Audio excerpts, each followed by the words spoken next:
Welcome back to the channel. Racer X here, and today Dodge just revealed their 7th special edition Challenger. Saw it live here at my house, and I wanted to film a quick reaction video because this vehicle is absolutely insane. And I've kind of been putting out all of my reactions to all of the teasers Dodge put out. 5 of them actually gave you my best shot at what they were teasing, and for the most part I was right. I missed a couple of really small things, the name being one of them. But the car went way faster than what I thought it was going to go. They put more race goodies on this thing than I was expecting. And once again, Dodge shocked the world. So today we'll talk about what just happened on Dodge's live feed. I will give you the numbers once again, give you my thoughts on what happened. It should be a lot of fun. If you're brand new to my channel, please do me a big, gigantic favor. Don't forget to hit subscribe. Then off we go. T-minus 15 seconds.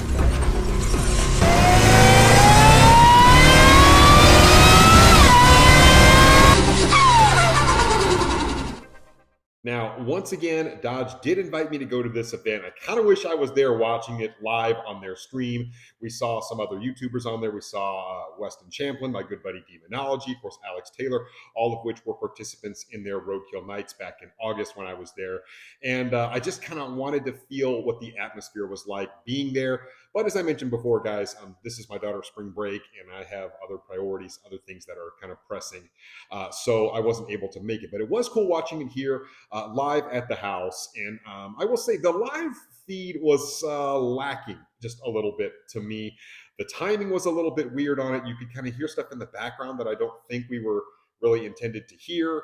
The timing was goofy. We saw Jay Leno on there. And then, of course, we saw them lift this car in by a helicopter. And the lead in was I mean, it was kind of cool, but it was a little bit strange. Like I said, I think they had a really hard time with their transitions and all that kind of stuff, which, you know what, live TV, that's how it goes sometimes. So I can certainly vouch for that. But it looked cold. It looked windy. One of the funniest things that I have to mention before I even jump into all this was Tim's reaction to them dragging the track as he was trying to make his presentation. Energy-powered muscle car. I'm serious. Ethanol-fueled vehicles have a carbon footprint that's 20% lower than gas.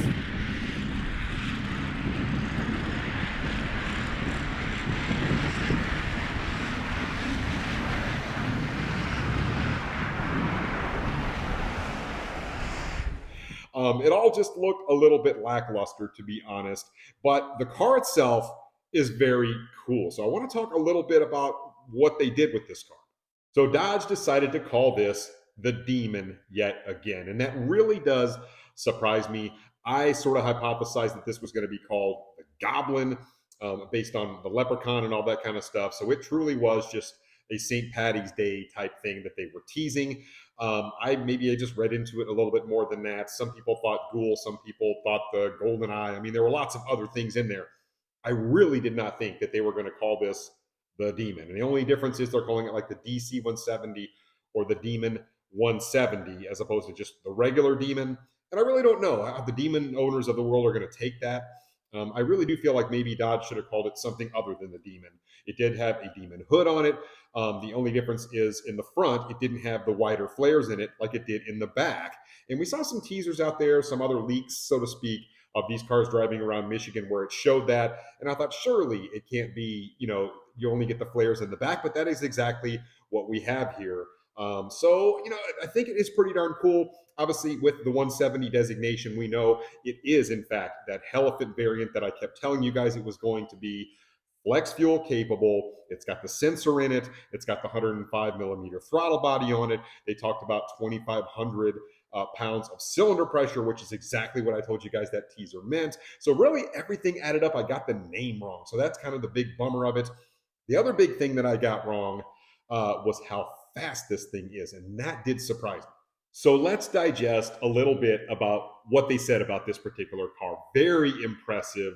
As I mentioned, it went faster, way faster than what I thought it was going to based on the power figures. The power figures didn't surprise me all that much, but just how fast the car is, that really did. So they said this thing makes 1,025 horsepower. Well, imagine that, right? The Plaid makes 1,020, so to speak. I mean, it's electric horsepower versus internal combustion horsepower, which I always say is different. But in terms of the performance, I mean, it's right there. So they made it make more horsepower than the Plaid, and that is no accident. 945 pound-feet of torque. Man, that is impressive. So they did say the 3-liter IHI blower, and it is pounds of boost. They talk about 7.1 pounds of boost. That is exactly what it was over the red eye, which makes like 14. So basically, it makes 22 pounds of boost. That is really spinning that 3-liter IHI supercharger. So that is a lot of power. The cool thing about it, with that flex fuel sensor in it, the car automatically adjusts its power level based on ethanol content, and that's the great thing about these flex fuel sensors, is they're pretty good when you really get them calibrated right. And this car will be a little bit watered down from the factory. I think it's capable of even more than that. He went on to talk a lot about the internals of this particular engine, which we already know about this C170 crate engine. A very impressive power plant on this thing indeed. With a new 3-liter supercharger and a 105mm throttle body. We're pumping so much air into this 6.2 Hemi that it took our cylinder pressures up to 2,500 PSI. That's 25% more than we were running on that Demon on race fuel. So to keep all the inside parts inside, we upgraded the entire engine. New block machining, new pistons, new rods, new crank, new bearings, new head machining for head studs. It even has billet steel main caps and a fluid dampener. So we now have a new world's fastest production car, the only production car to get into the 8s. I mean, for those of you that have never been in a car that even runs, say, like mid-9s, that is unbelievably fast. And so for you Demon owners out there, a lot of you guys have hopped up your cars or your Hellcats and stuff to run that fast. You guys know just how fast that is. So to think this thing's going to come off the factory floor running 8s, internal combustion nonetheless. Very impressive. A couple other stats that I wrote down. Obviously, we talked about 8.9 at 151 miles an hour. Banned, he said. The NHRA, once again, banned this car, and it comes with an optional parachute. No other production car in the world, as far as I know. And we're not talking about drag packs or Copo Camaros here, guys. It's a production car with an option of a parachute. I mean, that is pretty darn cool. Leave it to Dodge to come up with something like that. Now, a couple other really impressive things. 2 Gs on the launch. That is really sucking your eyeballs to the back of your head off the launch. Really puts the Demon to shame almost in terms of how hard it launches, due to some upgraded things on this car, right? A really upgraded driveline. He talked about 50% stronger. Certainly, they upgraded the shocks on it. In addition, this thing has an even more advanced trans brake, and the drive modes in it are more advanced for drag racing as well. So they've spent all that time basically working on the upgrades to this to make this go even faster, 0 to 60, 1.66 seconds. Now that is a missile.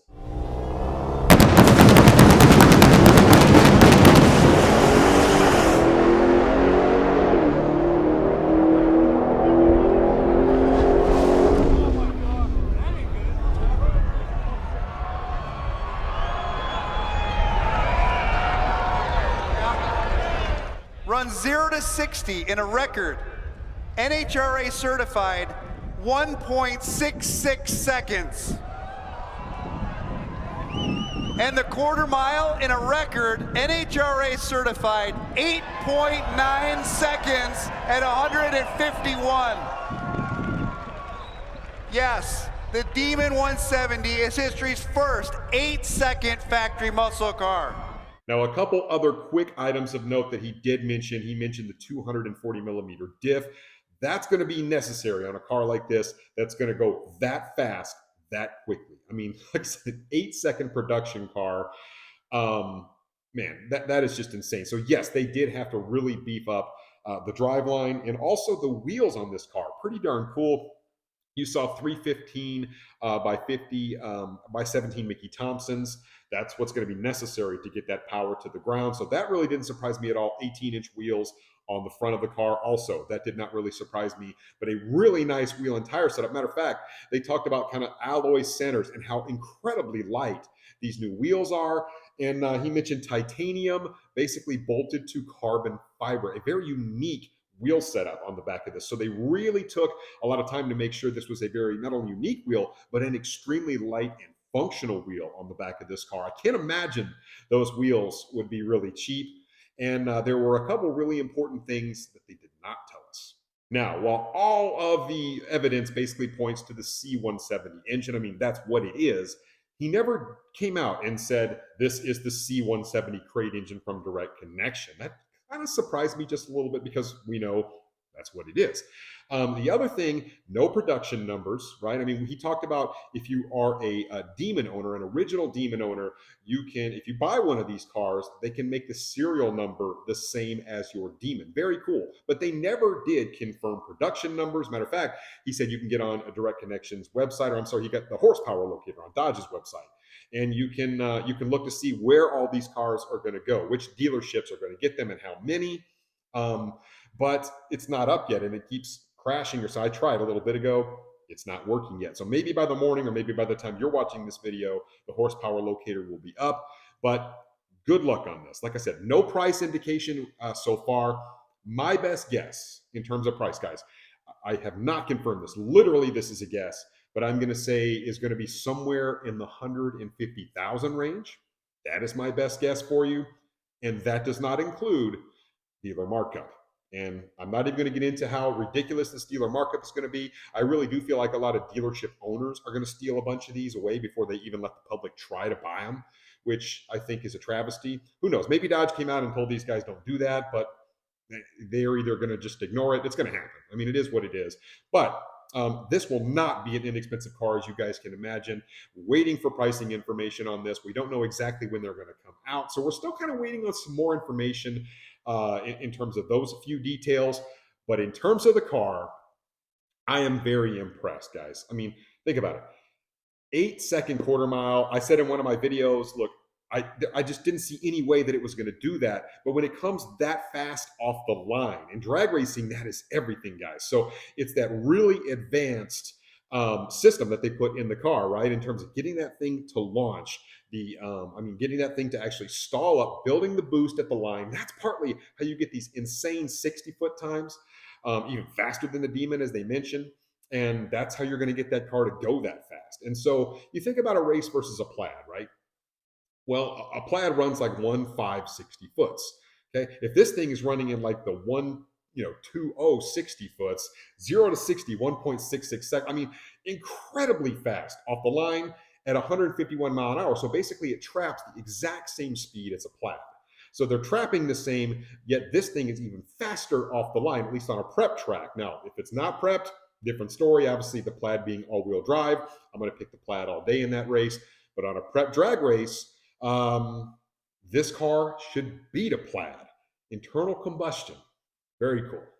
So to kind of sum it all up, I feel really good about my predictions on all of the teasers. Like I said, I missed the name of it. I mean, but it was taking a stab in the dark here, guys. And I never would have picked them to say this is the Demon. Yes, Demon 170, whatever. But it's still, they're calling it the Demon. That just really does surprise me a little bit. In terms of the pounds of boost and the cylinder pressure, all that other stuff. I basically got it all right, the engine, all that kind of stuff. The one thing that I just really missed in terms of, I thought this car was going to run maybe, as I mentioned in my video, I think like a 9.2, 9.3, somewhere in that range.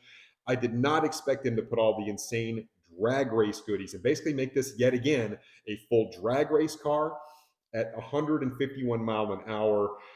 Very impressed with the ET on this particular car. I mean, 8.9 from the factory, guys. I mean, who could have predicted that? So it is even faster than I had expected, and very impressed. I would love to own one of these guys. If you're a dealership out there and you're not going to gouge me on the price, I would love to own one of these for the brands. I'm going to call Dodge in the morning, and but it doesn't do me much good, guys. Like I said, I can hope and pray. A lot of you guys probably want this car as well. Is it worth the price? We don't even know the price yet. It really depends on who you ask. I would hazard to guess, and this is just a guess, that there will be some of these cars that go for $300,000 or $400,000. I'm not exaggerating when I say that.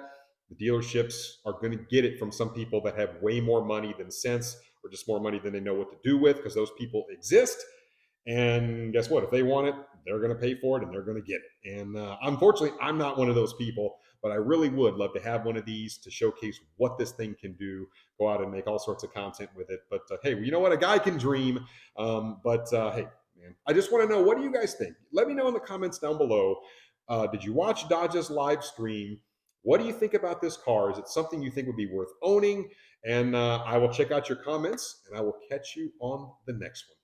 So until then, Racer X.